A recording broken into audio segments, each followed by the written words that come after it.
today on Ag News Daily.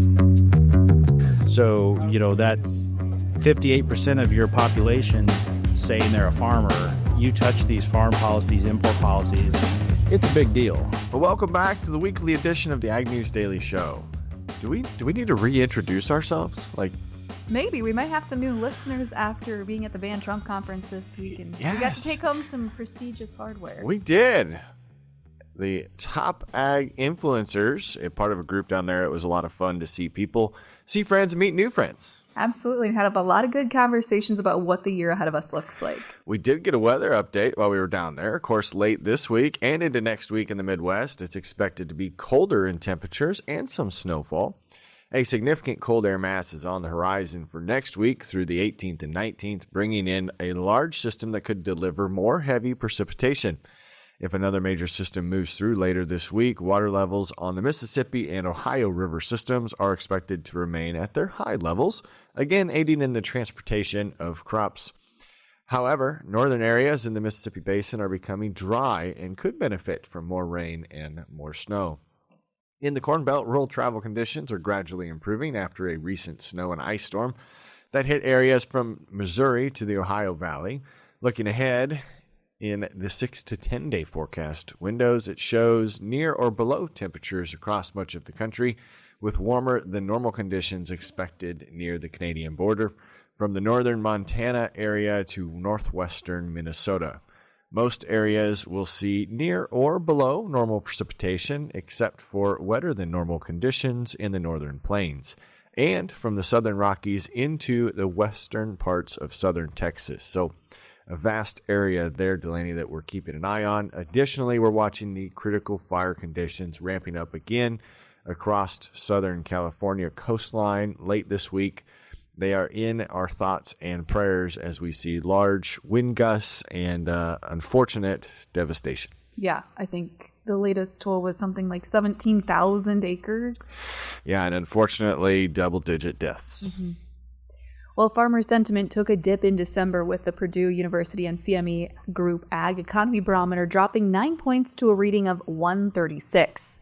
This decline in farmer sentiment was mainly driven by a weaker outlook on current agricultural conditions, including commodity prices, as the index of current conditions fell 13 points. Despite the drop, it's still about 24 points above the low that was seen back in September and 5 points higher than we saw in October. The index of future expectations also saw a decrease down about 8 points. However, it still remains well above the September low, 59 points above and 29 points higher than October, indicating that much of the post-election optimism is still intact for rural America.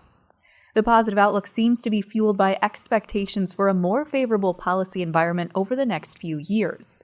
Meanwhile, the Farm Capital Investment Index, which had surged 13 points back in November, fell back 7 points in December.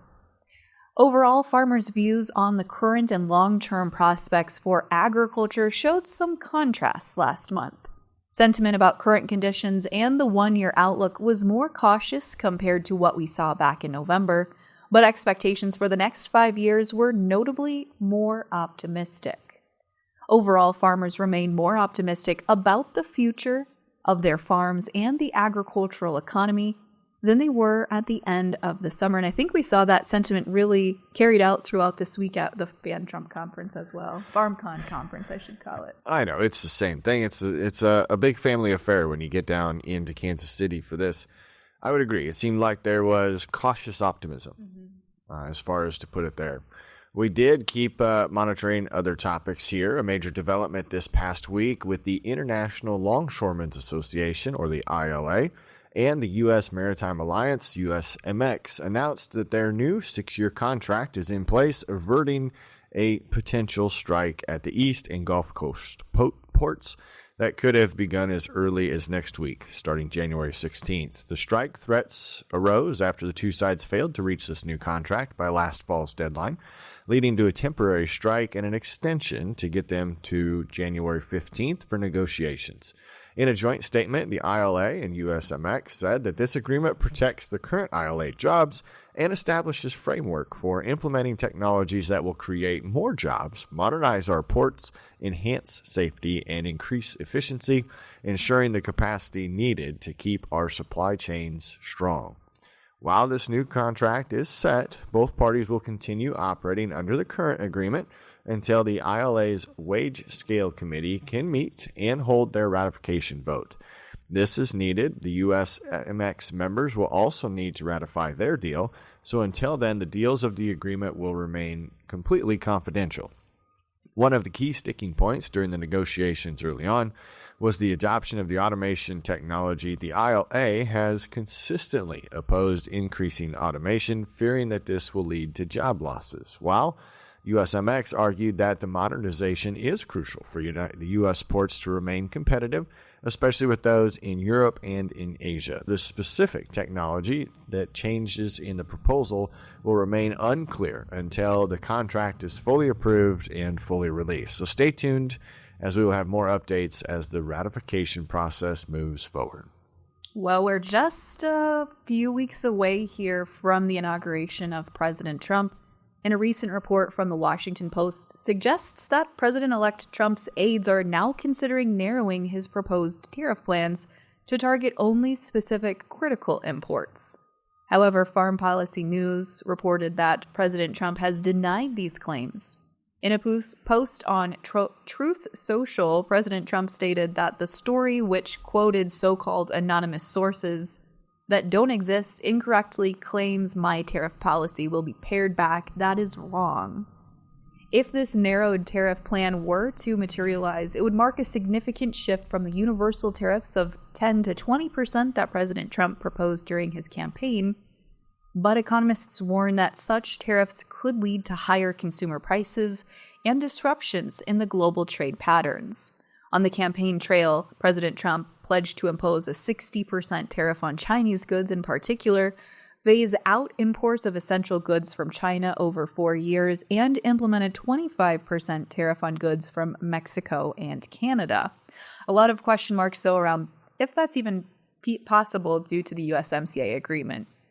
President-elect Trump will be inaugurated on Monday, January 20th. We'll continue to monitor news in ag policy, especially in the first 100 days of office, since it often gives a good indication of a president's management style, priorities, and speed in implementing some of those campaign promises. So just right around the corner here. One of the common things at FarmCon was also the see what 2025 brings for tax code. But there is ongoing concerns for U.S. farmers on the future of their international trade, especially related to ag products. In December, 43% of farmers identified the trade policy as their most critical issue for farms over the next 5 years in this survey that Purdue University put out, and according to the CME Ag Barometer that we reported on. We recently heard a panel discussion from leaders in this space at the National Association of Farm Broadcasting Convention, discussing some of the opportunities for ag exports. Dan Hallstrom, president and CEO of the U.S. Meats Export Federation, highlights some of those opportunities. You look at the pork industry in Europe, it's imploding as we sit here today. Their production's down roughly 25% in the last 3 years. This is an obvious result, largely because of their regulatory policies and their overreach. A good example of what not to do. So we look at the global competition landscape where we used to run into Europe everywhere, especially Southeast Asia, for example, Japan, and other places. They're much less apparent today. And we're starting to see the Brazilians step up. We're starting to see other parts of the world get into that space that they used to occupy.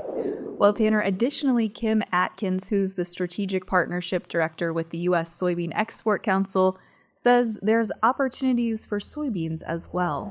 One of which, of course, is our sustainability, the sustainability of U.S. soy over other origins. We are the lowest carbon footprint compared to origins like Brazil and Argentina. So that's one important way in which we talk to customers about U.S. soy compared to other origins. Certainly on a nutritional level, we also differentiate in that regard the amino acid profile and energy content of U.S. soy over other origins. And so we work kind of on in a number of different ways. And of course, I think it's important to also point out the reliability of the U.S. export supply chain and being able to be a continuously reliable supplier. I think we heard that echoed at FarmCon this week also. So appreciate those comments. And there is some untapped potential in some parts of the world, according to Holstrom. I look at some of these developing regions around the world that show a lot of promise for us. Central America, 10 years ago it was $30 million. Today it's $300 million.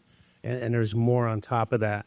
You look at Southeast Asia, Indonesia, Malaysia, huge opportunities. Africa is just, you really shouldn't talk about Africa as a continent. There's about 20 different regions of Africa that have significant opportunities, but there is not a lot of established market access outside of South Africa. West Africa is a huge focus point for us, but so we need the administration to get a lot more aggressive on developing relationships and even free trade agreements in some of these emerging regions. Besides reliability and supply ability, the way it gets shipped presents a great opportunity for growth for ag exports overall as well. One of our strategic goals is to ship as much chilled that we can, never frozen, because then you create a value-added proponent to it. And the other advantage of shipping chilled versus frozen is that you're shipping 52 weeks of the year. So you take out that price component. They're buying whether the market's going up or going down versus frozen where, hey, I'll wait until the market goes lower, and you miss the ups and the downs. So shipping it chilled is a strategic advantage that we have, not only into Asia, North Asia, Southeast Asia, Mexico, 90-some% of the exports on our side are chilled going into Mexico. We will be talking more about trade and what it means as the president changes and what the U.S. Grain Council is advocating for in a one-on-one interview with Andrew Brandt. He is the director of trade policy later in today's episode. This week, though, the USDA's Animal and Plant Health Inspection Service announced that 15 more states have joined the National Milk Testing Strategy, bringing the total to now 28 states. These states now account for 65% of the nation's milk production. According to a USDA press release, the goal of this initiative is to provide a clearer understanding of the presence of H5N1 among U.S. dairy herds. This information will help shape the strategy and response efforts to prevent the virus from spreading further. As of January 8th here, California and Texas are the only states with active detections currently of H5N1. However, the National Milk Testing Strategy could identify additional cases over time. All newly affected herds detected through this strategy will be reported on the USDA's interactive map of confirmed HPAI cases in livestock that you can find on their website. The map provides details on active and past detections, with additional information available by hovering over each state on that interactive map. Well, there is more news on another related note. A 65-year-old with underlying health conditions has become the first person in the U.S. to die from avian influenza, or bird flu. According to the Food Safety News, the patient had been exposed to non-commercial backyard flocks and wild birds. Bird flu outbreaks have been reported in several states since April of 2024, although most human cases have been mild. The Centers for Disease Control and Prevention reports 66 human cases of bird flu in the U.S., with the majority experiencing only mild symptoms. The H5N1 is the strain that is responsible for this. It is widespread in birds globally and has led to outbreaks in the U.S. poultry and dairy cows. While the current risk to the public health remains extremely low, the CDC is closely monitoring the situation and collaborating with state agencies to track individuals exposed to infected animals. The CDC is also utilizing its flu surveillance system to watch for any signs of H5N1 in people. It is important to note that human infections with bird flu are rare and typically do not spread, Delaney, from person to person. Yeah, very low risk, as you mentioned earlier. Well, Tanner, as we take a look here at some Farm Future Survey news, early signs indicate that U.S. farmers are planning to increase their planted grain acres this year despite current lower prices. That's according to a recent survey done by Farm Futures magazine, part of course, the Farm Progress Group. I think the sentiment we heard this week is the U.S. actually is going to be looked at here in the future to scale back on acres, and that's going to be a huge shift in sentiment for farmers. Yes, it will. This survey, which closed back in late December, shows that farmers in major corn-producing states are being influenced by an ongoing corn rally. However, more than one half of those respondents say they don't plan to change their crop mix at all.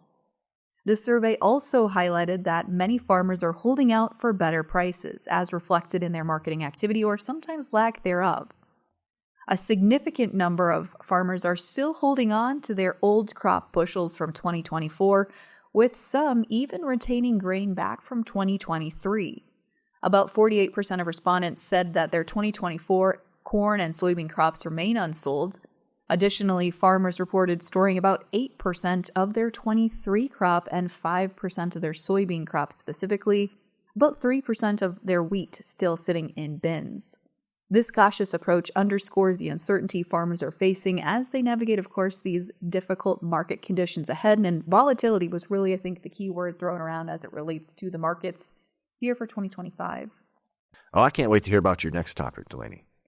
Tanner, we're recording, of course, this morning on Friday, January 10th. And as we approach here the end of the week, we're likely going to see some guidance finally on the 45Z tax credit.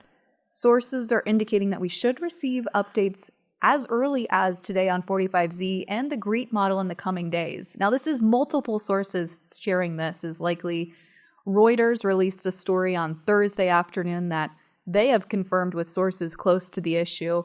And we have also personally confirmed with sources close to the issue that it's likely to come out today.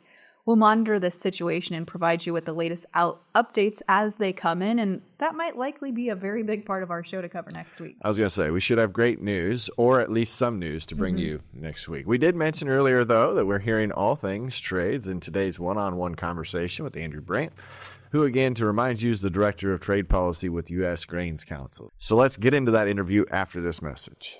Calving season is a favorite time of year, but along with that special time are dangers, extra stress, and increased labor. Safety Zone calf catchers are all about safety and making processing new calves easier. Designed for ATVs or UTVs, one person can do the job and never be threatened by the protective mother cow. Make this and every calving season safer and easier with a Safety Zone calf catcher. Watch videos and customer testimonials or order yours today at safetyzonecalfcatchers.com or call 877-505-0914. Affordable and made in the USA. Make your upcoming and all future calving seasons safer, easier, and stress-free. Durable and designed to work anywhere you can drive your ATV or UTV. Order online at safetyzonecalfcatchers.com or call 877-505-0914 today. I'm catching up with Andrew Brandt, the Director of Trade Policy for the U.S. Grains Council.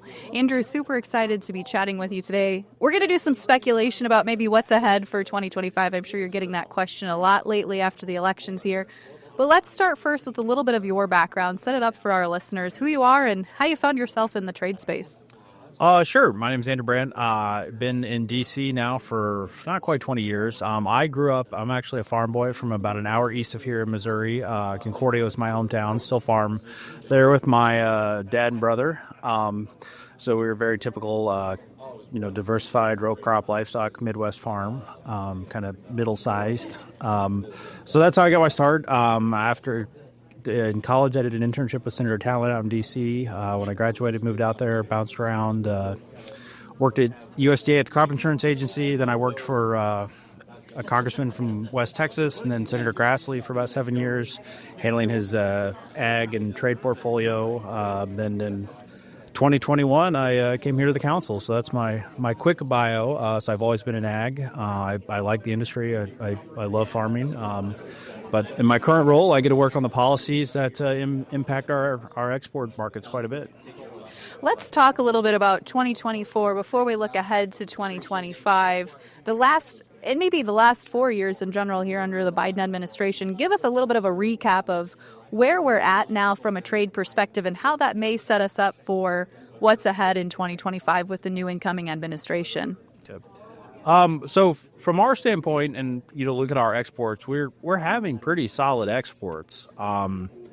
It has been a bit of a roller coaster over the last several years because coming out of the Trump administration, you had kind of the first trade war there, and that impacts.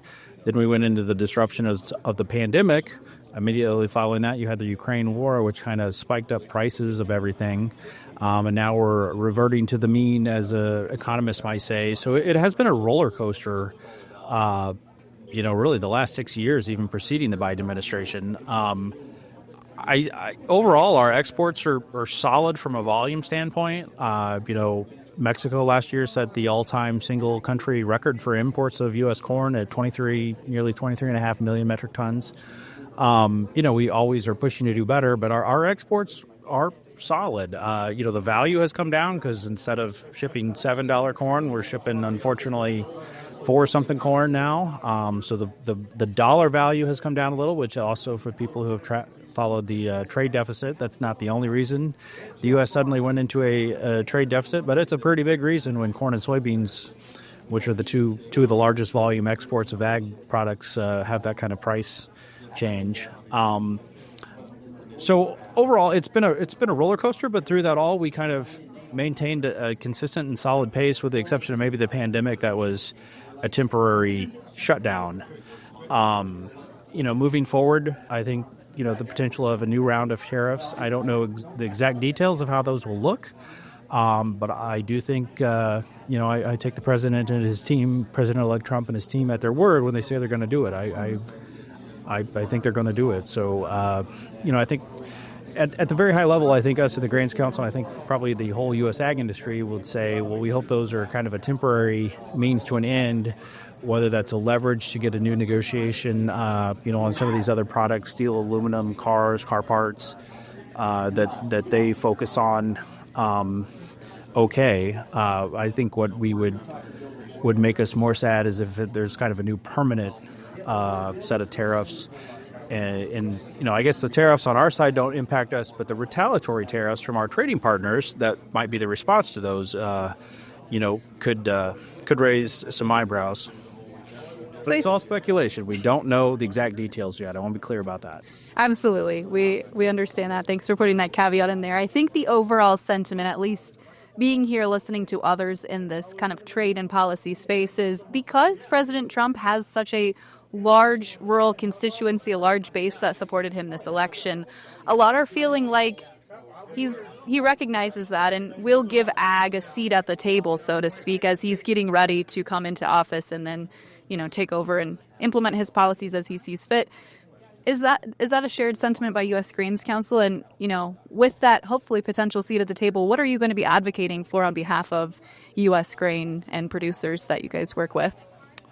I mean, I certainly hope so. We want to work with whichever administration from whichever party is there. It's our job to work with everyone on behalf of our members to increase exports.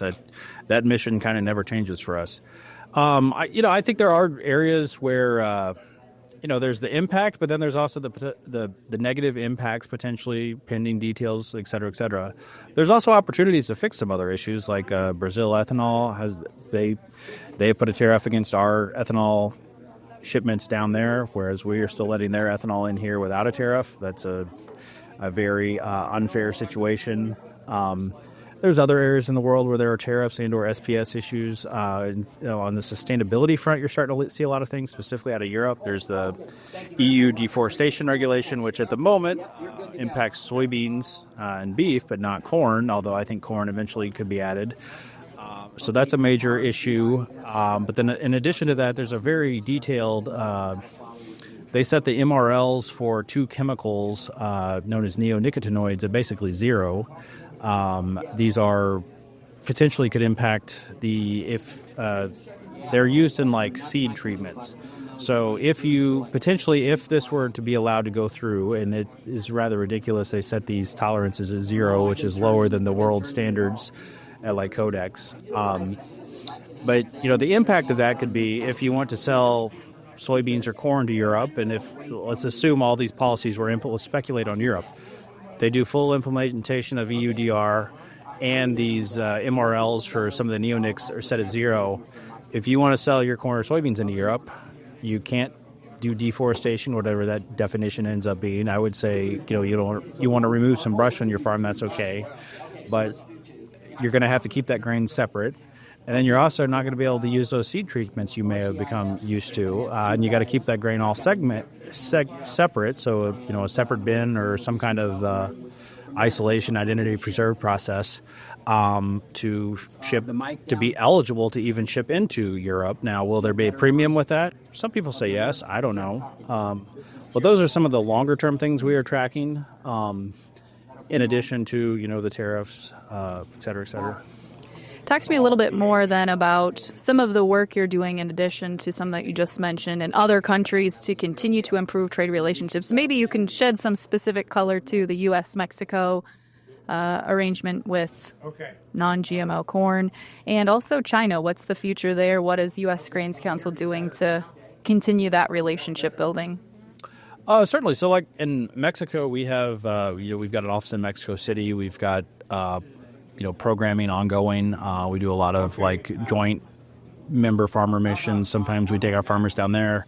Sometimes we bring their industry people buying corn up here to kind of see how we're doing it. I think the Mexico situation, we had this question quite a few times recently, but from the industry perspective, the people we work with, there's really no problem. So, whether it's USMCA, the biotech decree, some of the other issues we make headlines on this side of the border, the people we are working with, they want access to corn to feed their livestock, and we want to sell it to them. So we're both kind of, working, just kind of trying to get through it together. With regard to China, we have an office there too.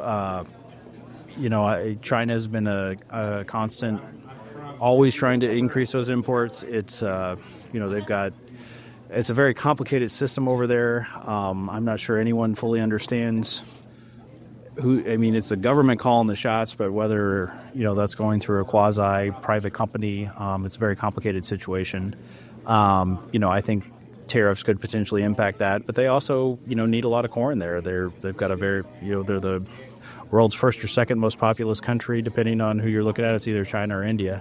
And so they have a lot of resource needs. Hopefully, some of that will be filled with U.S. corn, and they're a big sorghum buyer right now. They need resources, and we want to sell them to them. Hopefully, that'll continue.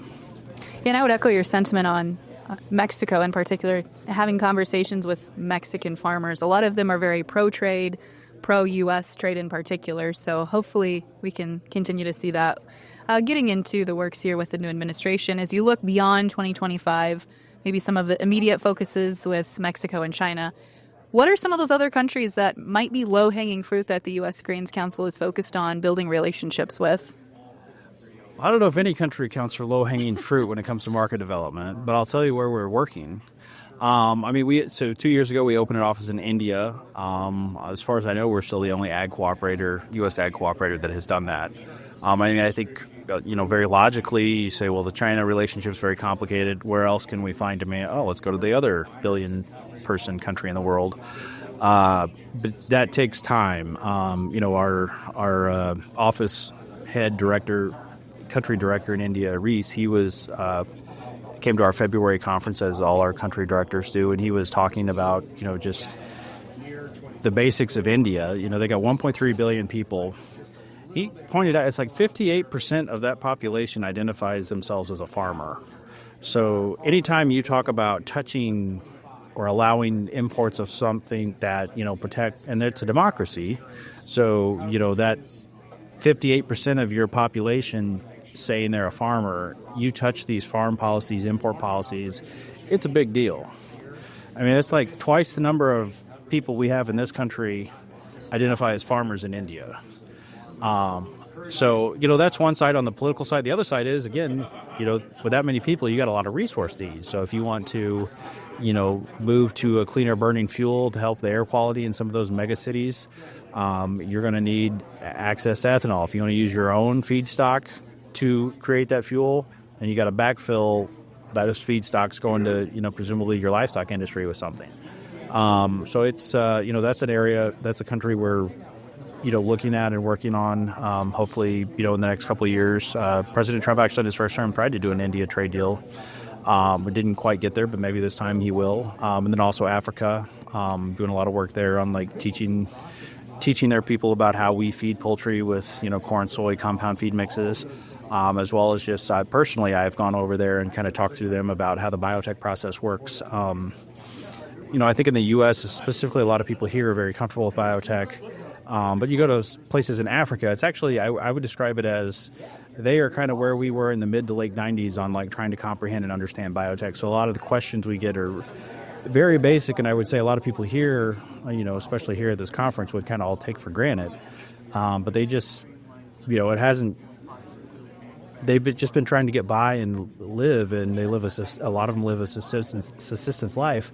And they also have some agitator activists that come down from Europe and spread misinformation. So, I was over there. I went to Rwanda to the African Poultry Conference about a month and a half ago now. And, some of the questions I got were very basic, but then also just kind of explaining, all right, these biotech traits, this is not like a very short-sighted process. This is the regulatory approval is like a decade long, if not longer. And before these traits are made available to our farmers in the U.S. to even plant, they have to clear the U.S., Brazil, China, Japan, Europe of all places. And when I pointed out, there might be some European activists coming down here saying GMOs are bad, but I would point out their government's approving them, saying they're safe. And those are kind of some of the things that we do to, science-based approach to this. The things we do to, in the long term, try and open up these markets for U.S. grains. Great. Andrew, thank you so much for your time today. Is there anything else you'd like to add?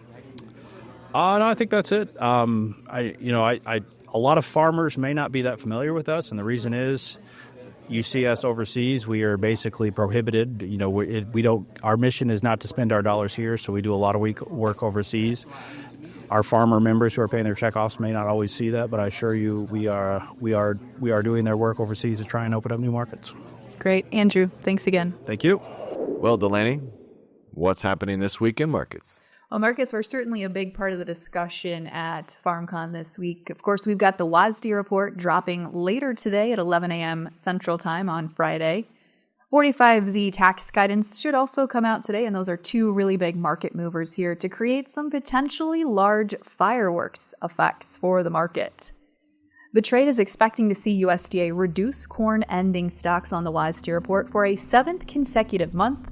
We're also expecting to see a larger Brazilian bean harvest noted, and potentially some small cuts to U.S. yield for the 2024 growing season. Now, January is the report where we see those finalized growing season numbers shared by USDA.